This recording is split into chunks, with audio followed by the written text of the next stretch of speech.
Hey, what's going on, guys, and welcome to the Christopher Marc Show. So today I have the privilege of allowing you guys to be introduced to a amazing person, like a person who embodies energy, a person who embodies like love and peace and just a joyfulness to life. Catherine, can you tell everybody your full name and what do you do?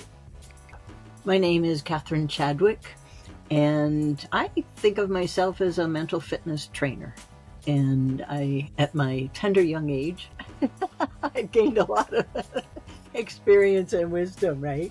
And so it's really pretty fascinating. We'll get into my life story maybe later, maybe not, right? But I do think it's imperative for people to really understand how to govern themselves energetically. If you can learn yourself energetically, it gives you so much freedom to enjoy your life. And so that's what I do. So she has a great story. So we're going to do our best to get to that. With where you are at now in life, like how would you describe it to people?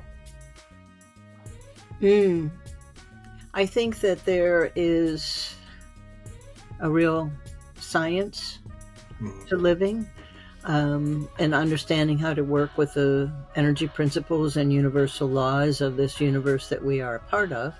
And I also think that there is a real art to it as well. And I think of life being very much like improv. Yes, and you never know what the next person is going to say. You never know what's going to happen next. You may think that you do, but you don't. So I think that there is a real freedom in using that word surrender. I had a very high resistance to that word surrender for a very long time, because to me it felt like I was giving in, or I wasn't doing my part. I wasn't doing something that I was supposed to be doing, and I was giving up, right? It's not like that at all. It is surrendering to these universal laws and energy principles that we are a part of, and learning to basically ride the wave. And the universal energy is always in motion. And learning to work with that, because things are always changing, I think is the surrender part of it. Is just like, the wave is in motion and I'm either on the wave or I'm not, right? Yeah, most definitely. So what is it like with the things that you do? Because you do a lot of cool things. So we have to mention these cool things to people. What are the cool things that you do? Like between, I guess you do improv, you've done martial arts as well. What are all these things that you do? Like, because it's amazing to just hear this story. I was taken away by it. So can you tell everybody all the things that you do and why do you do them? Well, as far as the martial arts go, I do have a fun story that goes with that too. My son was 7 and he wanted to take martial arts. And so I did a little research to find out, what dojos were available to us. We were living in upstate New York. And the one that was recommended to us was about 40 minutes away. And so we went to observe. And he said, I want to do it. And I said, well, we'll come another time, take a look at it. I said, I've played a lot of sports, but I've never done martial arts. And I want to make sure that we have a good understanding of what you think you want to sign up for. Because there's no immediate gratification. It's a lot of repetition, and we will come again. So at the end of the second observation trip, he said, yeah, I want to do it. And I said, okay. The requirement, though, is that you do it for a year to give it a fair shot. Because there is no instant gratification, it's a lot of repetition. And in order to really gain a bit of mastery with it, it takes practice. And so he says, okay, I want to do it. I said, well, think about that for a couple of days. And he said, why don't you take it with me? And I said, "Ooh, that sounds fun." I said, "I would really love to do that. However, I want you to think about that too, because even though there are families in the dojo, it will change your experience of it as well." So Michael comes back to me, oh my gosh, almost 48 hours to the minute. And he says, "I want to do it." And he says, "And I want you to come with me." And I said, "Oh, this is going to be terrific." He goes, "Ha, you're in it for a year." And so he got to a junior brown belt and went to the swim team. And while Michael was going, we started taking my daughter, and she got to a purple belt, and she went to the swim team and horseback riding, and I kept going, and I thoroughly enjoyed it, and I totally found it representative, actually, of the universal energy, because there is the art and the science to it. It's a mental discipline, it's a physical discipline, and there's an art to it as well. And learning to work with the energy of working with a partner, working on your own, actually feeling the energy and feeling the energy of your opponent, your partner, is a beautiful experience to have, because you get to learn it. You know, it's funny. And I always tell people this, like, I have these moments where I had a dream about this conversation. It was years ago. I know that sounds weird, but to you, it probably doesn't. But it's amazing that, because I had a vision of the background that you have, and it's just amazing, like, how this is just all coming together. So with what you know, allowed yourself to experience now, who were you before this version of you? Like was this version of you like rigid? Was it like, how was it? Like, was it like, you know, I'm not going to do this doesn't work? Like, who were you before you became this free blossoming flower that you are today? There have been a lot of crashes along the way. Okay, yeah. Okay, let's get into the action-packed part of the movie, right? So I started studying body-mind connection, body-mind-spirit connection, really out of necessity. When I was in utero, my 2-year-old sister was killed in a tragic accident, and my mother was under investigation for what her part may have possibly have been. And so when I was born, I came into this family that was just filled with grief and anger and blame, and it was a rough household. And I just couldn't seem to ever do anything right. And I spent a ton of time outside. That was my refuge. My favorite place to be was the dirt pile. I had this huge dirt pile out there. I had diggers, I had trucks, I had cars. I would build little villages and roadways, and I just loved being outside and being in touch with the nature. And so you kind of get in tune with natural cycles, right? Working in the garden, feeling the breeze on your face, feeling the snow, swimming in the lake, right? All of these things. And I was a very angry kid. I didn't feel that I was treated well. I was very destructive. By the time I got to high school, I was likely the most elegant bully you've ever met. And I played center forward on the soccer team, and that was my MO. If I could mow you over, I would. But I also started to develop a little bit of a soft streak, right?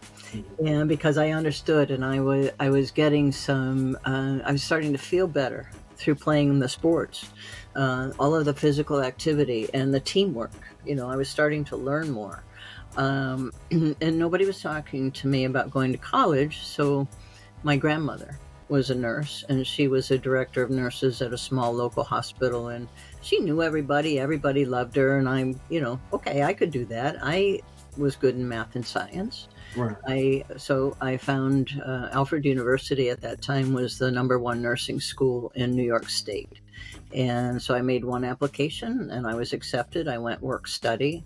By the time I was 23 years old, I was the charge nurse of a small intensive care unit. And I attribute that to being not only some of the politics of the hospital, Mm-hmm. but during college, I had gone work study. I had also worked weekends, many weekends, as a nurse's aide, and my skills were great. And so I understood very much about how many things worked. So charge nurse of this ICU, by the time I was 25, I was in a hip to breast back brace. I bent over one day to pick up a piece of paper from the floor and I could not stand up. And part of my lumbar spine, the L4 vertebrae, was all in pieces from stress fractures. And I did have a beautiful repair at Mayo Clinic. They took out, pardon me, all the pieces of disc. They took part of my pelvic bone and made me this lovely fusion. And I went back to Florida and I'm sleeping on a friend's couch. I haven't been able to work. I am about 30 pounds lighter than you see me now. And my prescription was to wear this brace for a year and walk at least 1 mile a day for a year. And I went to the beach every day in a bikini and a back brace, and I didn't care what I looked like. It was like, this is not going to be my life. And I got up to 7 or 8 miles a day, and I'm not quite sure, I was obviously searching for information because I could see for so many, months that the people that were coming into ICU, many of them had not been taking very good care of themselves. And here I am in the same boat. I think I've been doing everything I thought I was supposed to be doing. And I've worked myself right into the ground. The people were too heavy. The equipment was too heavy. Way too many hours. But that didn't bother me at the time because that was how I had navigated through life up until that time. It was just push through everything. Push, push, push, right? And it was just like, oh, wow, something is way, way off. And I was introduced to Wayne Dyer, his writings. I didn't meet him personally. And I started listening to him on cassette tapes. And I'm like, now I'm beginning to get it. The body-mind connection, right? And then I got mad again because here I've been through 4 years of nursing school and not one peep about any of this body-mind connection. And I'm like, wow, that's another thing that's way off. And so I think that's when my real education really started. I've been studying it from different aspects, between then and now. I just turned 70 the end of March, so that's been quite a few years I've been at it. And I have to say also, I really believe I've learned maybe the most growing up with my kids and spending as much time as I could with them. I took a leave from nursing when they were young. Their dad is an attorney, and so 2 people working way too many hours was not conducive to how I wanted to, have kids coming up. And I made myself a position in the law office. And I did client billing. I did research projects for personal injury cases and any medical things that were going along. And I could have flexibility when the kids were growing up, and I would work when they were in school, or earlier when they were napping, that kind of a thing. And that worked out beautifully well as far as I'm concerned. And I believe also it has worked out well for them. They understand the basics of body-mind connection. They understand about good nutrition. They know manners. They're not on their screens all the time. They're articulate. They're enjoying themselves because they understand what they want. See? see how this is like, I mean, hearing your story, hearing your, I would say your journey, right? It's like you've overcome a lot, you know? I mean, and I think in the process of overcoming things, it also puts you in a position to become who you were meant to be, right? Because it's like, sometimes we have things happen to us and we say to ourselves, why did this happen to me? Mhm. I've been there. But you don't realize that it's like, it's positioning you. It's positioning you in a space for you to receive and process and learn. And that's amazing. Like, it's amazing that, you were able to transition from all of those things into being a mother, into being, able to support people and help yourself as well simultaneously. Like, that's a lot to be able to navigate. I also learned a lot from watching my parents, because, my mom had prepared a casserole for some neighbors that were hosting a wake for a death in their family. And she and Nancy had gone over to the neighbors to deliver this casserole. And Rachel had left Nancy in the car and took the casserole to the door. Nancy apparently went into climbed into the front seat, hit the gear shift, and the car went down into a ravine. And so my mom had engaged the emergency brake, but it did not work. It failed. And it was in the 50s. There were no seat belts, there were no car seats. And what she did was common practice at the time. And knowing her, she would never, ever intentionally hurt anybody. Right. And so I can't really imagine being her.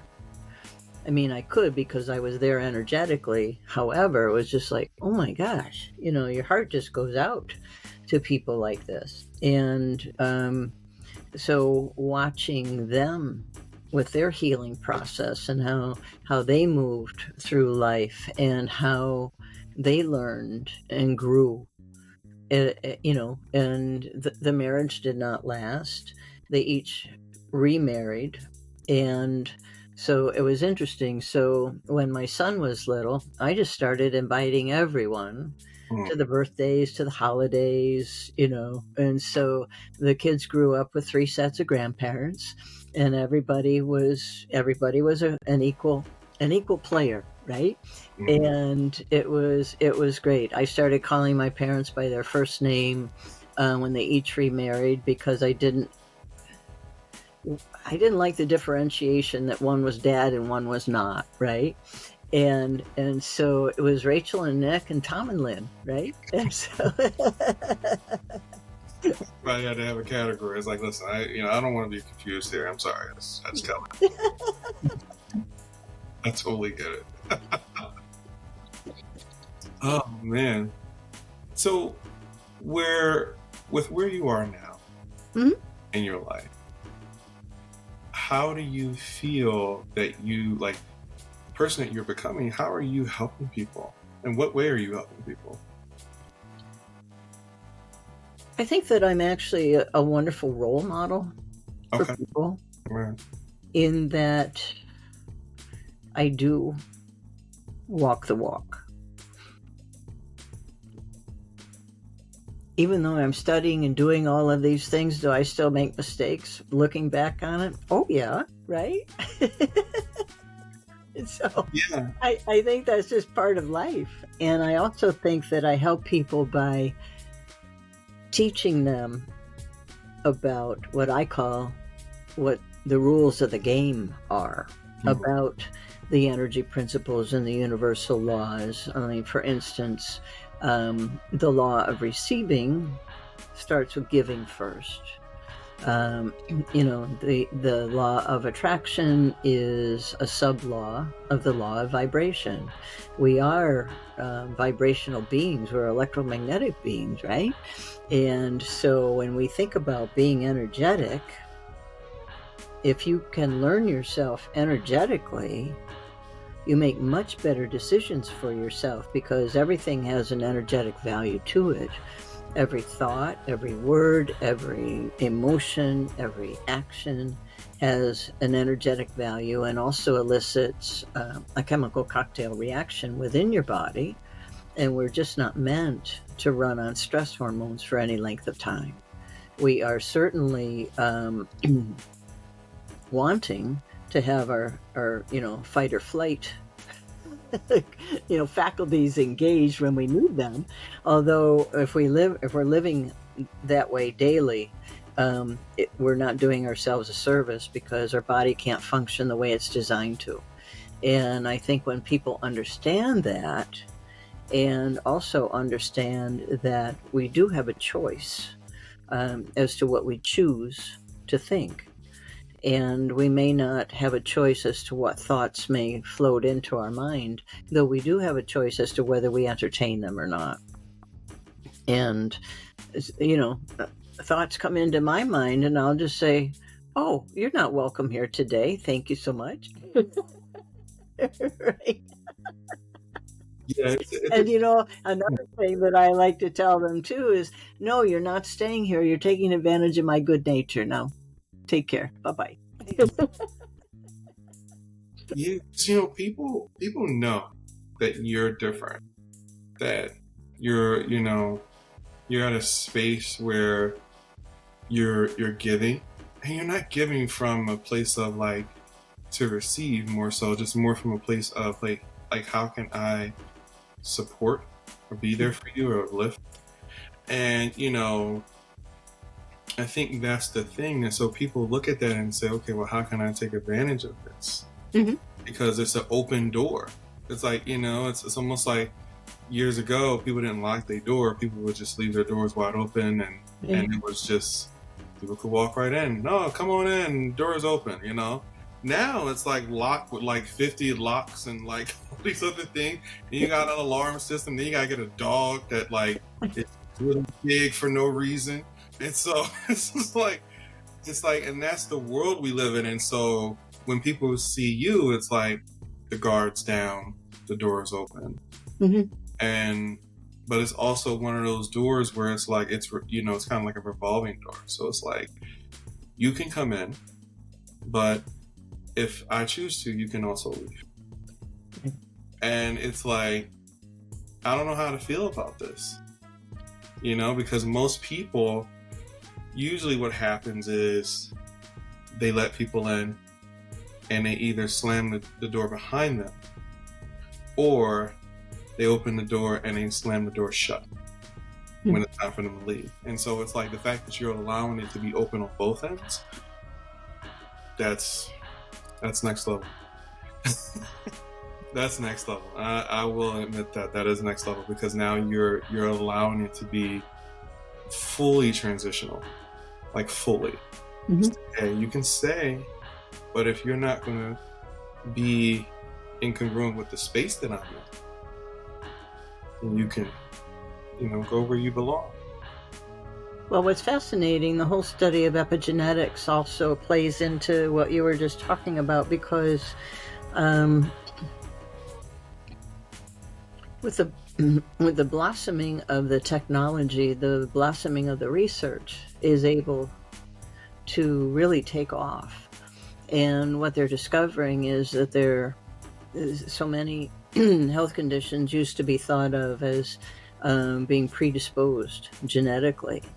And they're finding now that that's not necessarily the case, because it's our reaction, it's our response to our environment and these chemical cocktail reactions that we elicit within our bodies that either upregulate the gene or downregulate it.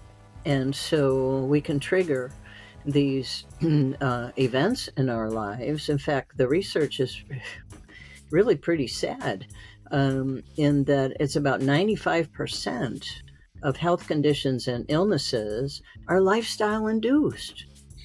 And many people don't realize that they're creating these situations for themselves. And when people don't realize that, I think it's a disservice to them. I think that it doesn't have to be that way.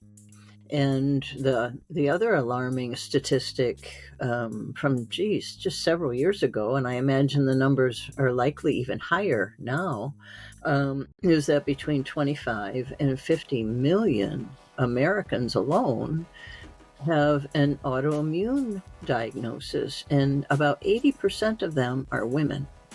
And so Dr. Gabor Mate and some of these other researchers are sounding the alarm and going, this is a cultural issue. And here you and I are as part of this culture, right? And things don't have to be this way, but it does require exposure. It requires education. It requires people that are willing to say, hey, there really is information that's helpful to you. And what I like to do is kind of boil things down into practical applications and practical steps, because it doesn't have to be complicated. We all don't have to be a scientist. There are some things that I read and I'm like, well, that's way above my head, but what's the gist of this? Right? It's funny you say that, because everything is like, I tell people all the time, it's like, how can you simplify it? Mm-hmm. Right? Because yes, there's tons and tons of information out there, but it's like, there's a way for it to be understood. If you can't explain it to a 5-year-old, something's wrong. Like you're going too deep with this, because is it designed to help people, or is it designed to make you look like you can? Right. And that's the thing that people are always struggling with. Like, even though there's a lot of information out there, and it's like what you said, it's like, energy is extremely powerful. Like, it's powerful in a sense where it's like, you can walk into a room and feel everybody's pain, but you have to sit with it quietly. And so it doesn't mean that it's yours. Like, I help, people I work with, like, to separate. Okay, what belongs to you? Mm-hmm. And they say, well, how do you know what belongs to you? I'm like, listen, spend time with you, because you'll know you. Mm-hmm. Right? And then, so when you start receiving other people's energy and feelings and vibrations, then you will actually understand, okay, you know what? That's theirs. And, I'm going to be in that space with them, but I'm not going to absorb this. I'm not going to take this on for me. And that's the thing that people just don't understand. It's very, very powerful and very, very possible. The mind is like, can shift anything. It's crazy, but it's possible, and it's amazing that it's doable, but well, you have to believe it, right? You have to believe that it's possible. Well, the neuroplasticity of the brain is fascinating, isn't it? Because you can create new neural pathways. You don't have to keep going to the grocery store the same route every day, right? Mm-hmm.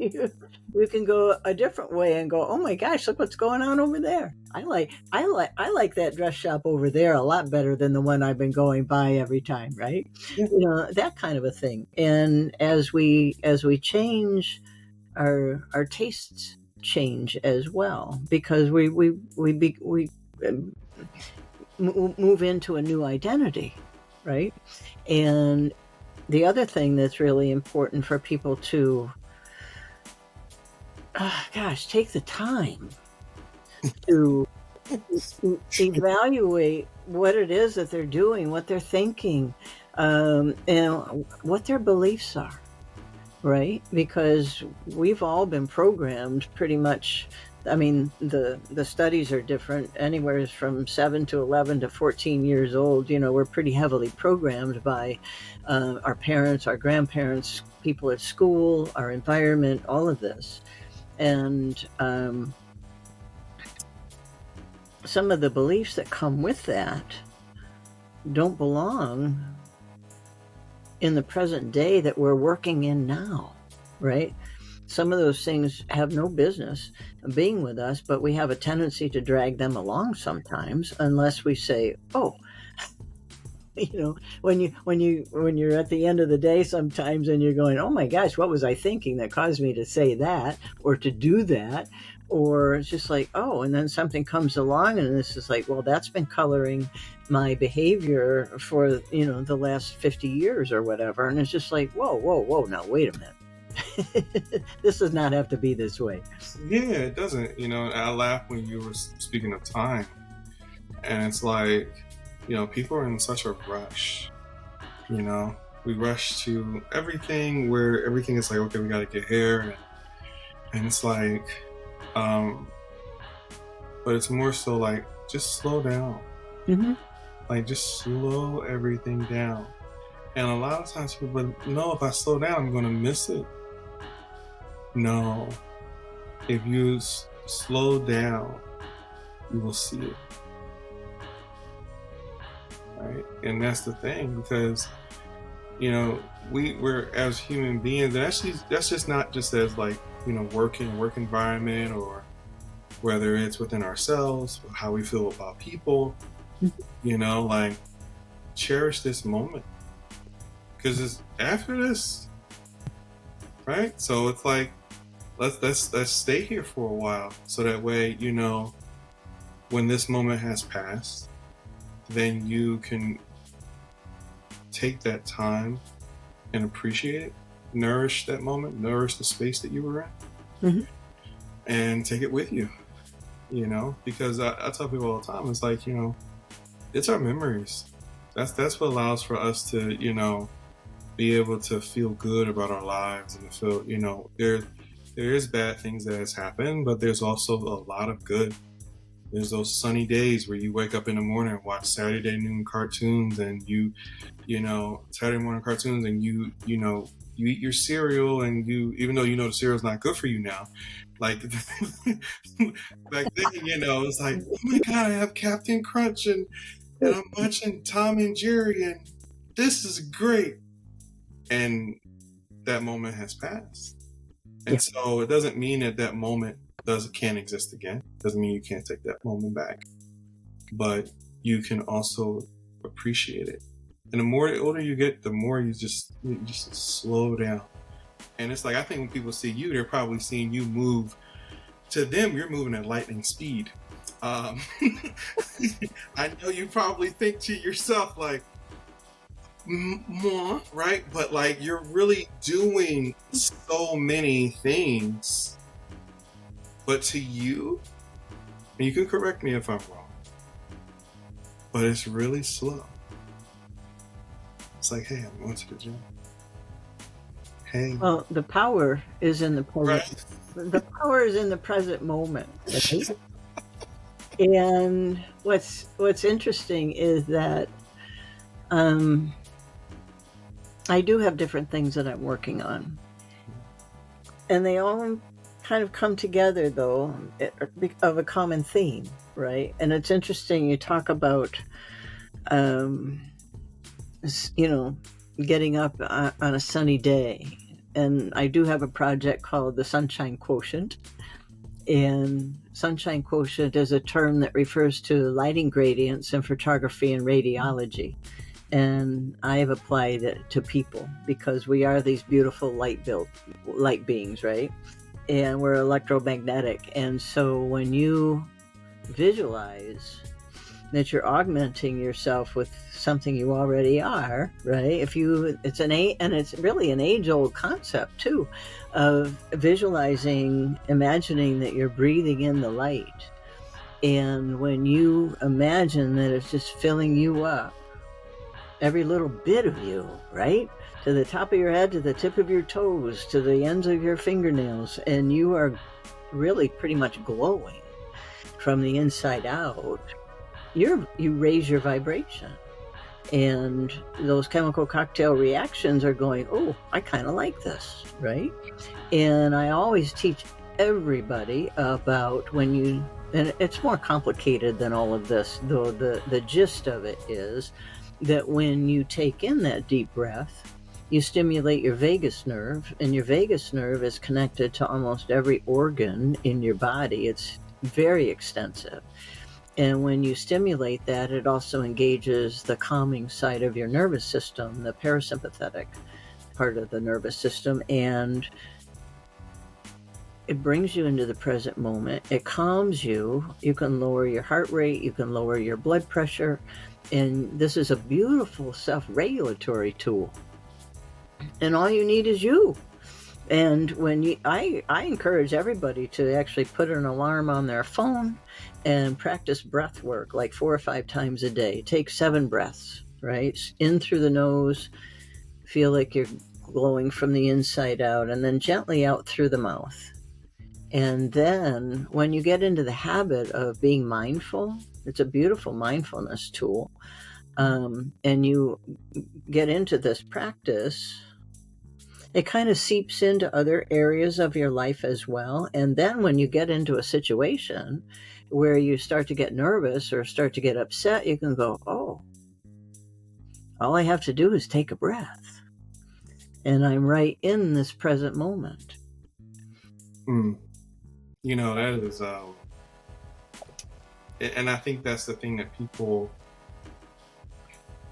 need to become aware of, you know, because we're in this space where it's like people were like, okay, hey, you know, you gotta get up for work. You know what time work is, right? Now you gotta go from work to, you gotta run to the gym, and then you got like it's so much energy.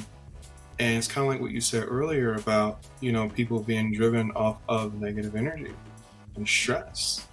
And because with how society is ran, it's based upon, you know, stress creates urgency. Mm-hmm. And that urgency lets people know that they can, because you're distracted. You're distracted from your own power source. Mm-hmm.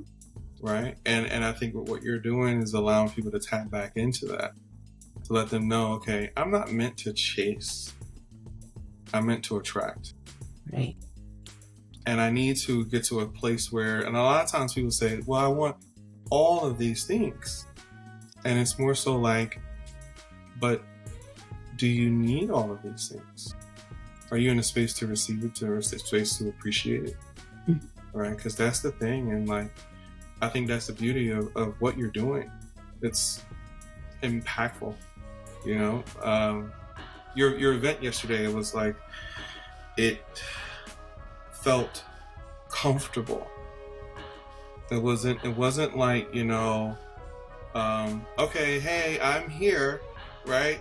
And it wasn't like, I've arrived, hello, greetings, right? It was more like, hey, you know, it was almost like we were sitting in your living room, you know, and it created this unique connection with everyone. And everyone had the same response to you, you know, and that they were admiring you in motion, right? Just not, you could have just sat there. You could have sat there and said nothing. And let's just be, and people would just be like, this is it. This is it. I took the day off, or I moved my time around to do this. I've never done this. and that's what I'm saying. Sometimes we think that it's our words, it's everything like that. But the energy, the work that we do internally, it vibrates at such a high frequency that we can just allow it to just be. And so I'm just saying, you could have just, you know, you didn't have to, but I was glad you did. I'm glad you talked. Like, but I'm just saying, that's how amazing your energy is. You know, you just sat there. Would have been fine too.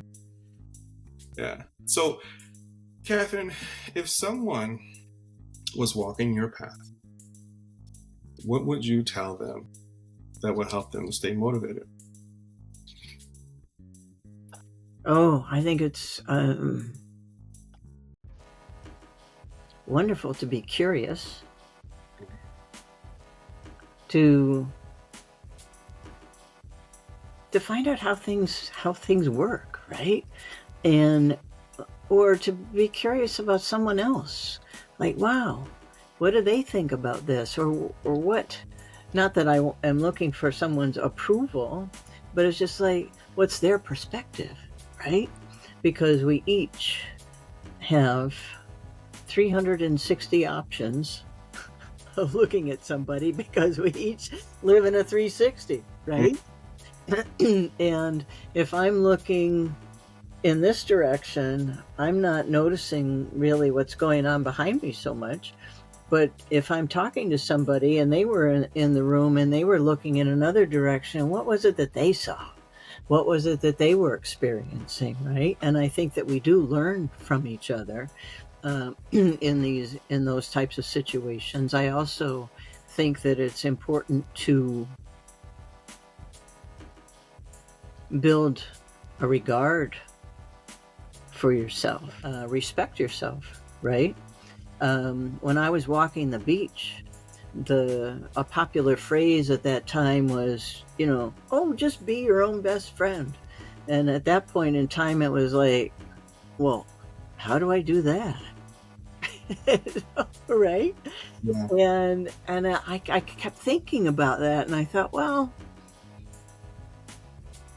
if I was turning cartwheels, doing all of these things for everybody else, for all the patients, for all of these other people, why wasn't I doing that for me? And I said, okay, I am not quite sure how to be my own best friend at this point. However, I do know how I can start treating myself as my own best patient, as my own best client. And I still think of myself as my own best client. It has taken time, but I do have a genuine love and regard for myself and a respect for myself. And that has allowed me to become more discerning as to who I want to invite in through that open door, right? And I think that makes a huge difference. Yeah, it does, because it's you can tell that you're very selective, right? And but that's good. It's not like a thing where it's like some people are like, oh, let them all come in. You don't know what's behind them. You don't know what's with them. You don't know what they're carrying. Right. And sometimes with people, they will give you their darkness. They will give you their energy that they're in the space that they're in. And it'll take the light out of the room. Right? And is it intentional? No. It's just that where you are, you have to attract the right people. Mm-hmm. And I think that you do that effortlessly. It's interesting, though. I haven't always been able to do that, right? In fact, I have a really interesting story. I was in Manhattan. Oh, maybe this was 10 years or maybe more ago. Mm-hmm. And I saw this storm cloud coming down the street on the sidewalk. And I'm like, ooh, this guy. I mean, I saw him from quite a ways away. And I started moving to the outside of the sidewalk. It was very crowded, and I wasn't able to get as far away as I really wanted to. And he targeted me. He never touched me, but he knew that I knew, and he hit me right in the ribs. And he never touched me, never moved his arm, but it was a psychic hit. I had to do a little research on that. I'm like, this is not only very strange, but it does bring to the forefront that there are dangerous people out there.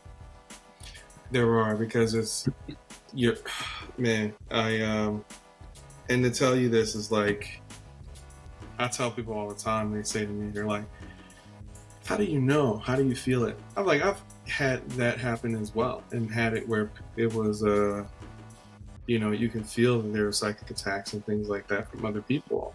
Mm-hmm. And, other people ask, well, how did it feel for you? And I was like, it's different for me. It's like, you understand that the higher up you go, the more aware you are, the more you broaden your horizons, right? The more that you're going to meet people who has given in to the dark space that they were in. Mm-hmm. Because it takes the real strength is not in giving in to that, is rising up, and being reborn from that. But there are people where they succumb to it. And so those are the people where they notice you right away. They're like, okay, so you were in a dark space as well. But you left and you created light. Yeah. And now it's like, I don't like you. Right. And you're thinking to yourself, I didn't do anything. But you reminded them of the choice that they had. Mm-hmm. And the decision that they made. Right. Through your presence, through just your sheer presence. Mm-hmm. It creates that big, huge impact. Man, this is awesome.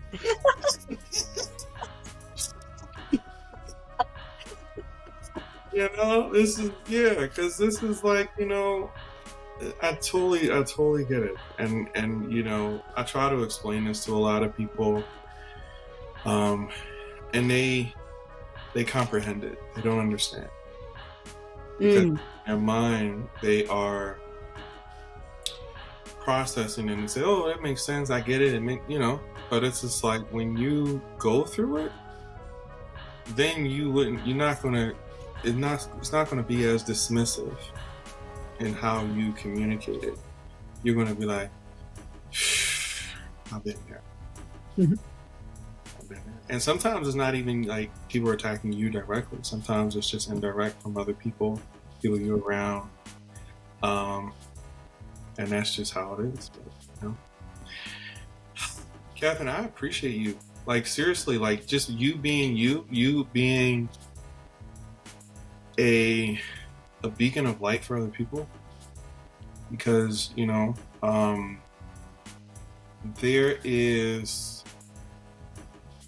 it's hard to find people like you. Like, it's like you gotta really search.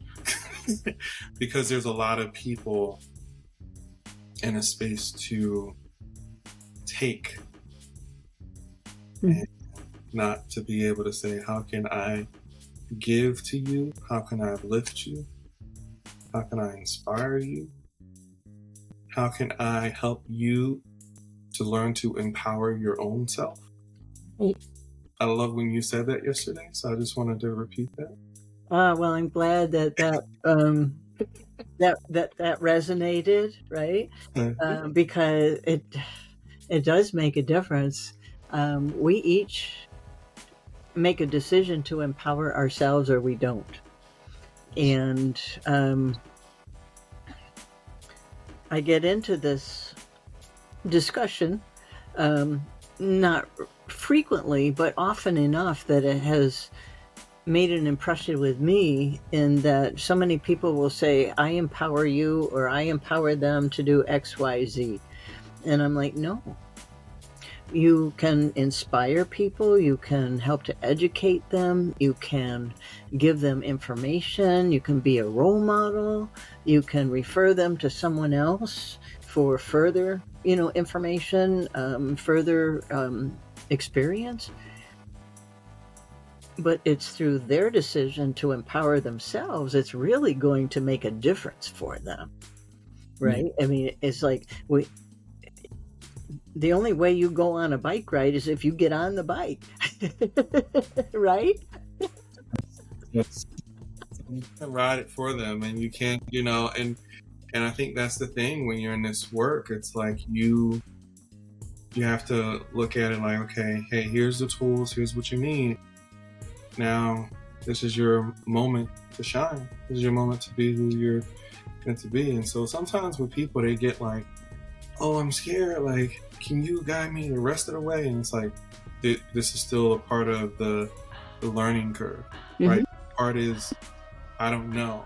Now you know. Now the next part is knowing and accepting who you are, right? And so that's the part that the next is acceptance. It's like, this is who I am. Mhm. And that's hard. And what's interesting too is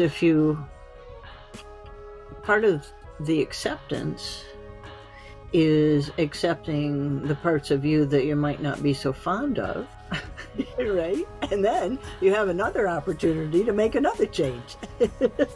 Yes. Oh my God. And it allows. I really believe that, yeah, I don't think that self-development, or whatever you want to refer to it as, has to be a millstone. A lot of the things that we experience are highly unpleasant. They're painful. Ouch. Though we do not have to keep living in them, and we do have the opportunity to learn from it and keep moving. And I believe that the development part of it is not thinking of it as a millstone, but every day is kind of like an experiment, and you learn from each day, and you get it. It is a daily. It's something that requires daily attention, but it does not have to be drudgery. No. If you, yeah, and there are times, like I was talking to this gal yesterday, and she said that consistency. She's, I'm never consistent, and I'm like, ooh, when people label themselves, that's just what keeps happening, right? Because you're going down the I'm not consistent road, right? And those three little words up until now is a message to your subconscious that, okay, I'm making a change. Watch out, I'm making a change. And then you feel that resistance, and then it's just I think that's the thing. It's like, most people focus on tomorrow and yesterday, and it's like, just be present. Like, what can you do right now? Right. And I think that's the thing that people are like, oh, well, I can do it tomorrow or the next day or the next day after that. It's like, each day is going to be different. Mm-hmm. Because one day you're going to be like, hey, I can get up, I can do this. The next day you're going to be like, I need to rest. And it doesn't mean that you failed or anything like that. It just means that you remain present with you, Mm-hmm. with where you are in that space and time. And that's okay, So, Catherine, last question. How can people find you? If they were trying to connect with you, work with you, hear some glorious wisdom.